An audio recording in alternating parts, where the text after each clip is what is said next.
Taifa la Mungu, tumsifu Yesu Kristo. Karibuni katika channel hii ya Padri Roger Kiwango.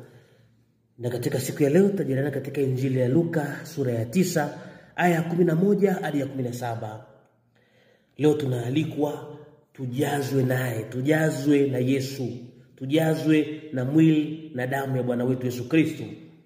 Katika somo la pili, Mtakatifu Paulo anatukumbusha maneno ya Yesu katika kuanzishwa kwa Ekaristi Takatifu. Na hii jambo, tunaposherehekea jambo, inatukumbusha kwenye karamu ya mwisho katika Injili ya Mathayo, katika Injili ya Marko, katika Injili ya Luka. Leo tunasisitizwa juu ya kumbukumbu. Na kumbukumbu unaweza kutafsiriwa kutoka kwenye neno la Kiebrania na linalopatikana katika Agano la Kale, na vile vile ni gumu kutafsiri. Vile vile inatukumbusha tukio la zamani, lakini linamaanisha kumbukumbu. Lakini daima na maana iliyopita inahusiana sana na kutoa maana kwa sasa. Ni kweli hata kueleka kama tukio la zamani ambalo linarudishwa likiwa na maana na nguvu zake zote kwa sasa katika muda huu tunaosherehekea.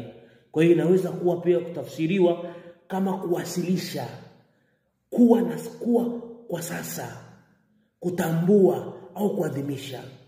Ekaristi ni kumbukumbu kwa maana hii.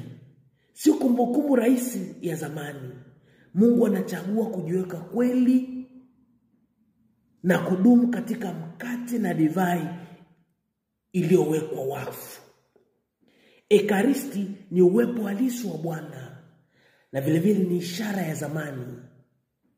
Kama ukumbusho ni uwepo, katika ukumbusho huu ni uwepo bora kabisa wa nguvu ya Kipasaka ambayo inatupa kama lishe katika safari yetu ya maisha yetu ya kila siku. Tunapewa kama chakula cha njiani, chakula cha kuweza kusaidia kuweza kutembea njiani. Ndio maana Dominika hii tumombe Bwana wetu Yesu Kristo, tunapoadhimisha siku hii ya mwili na damu ya Bwana wetu Yesu Kristo, tusherehekee kwa furaha, kusherehekea ukumbusho ambao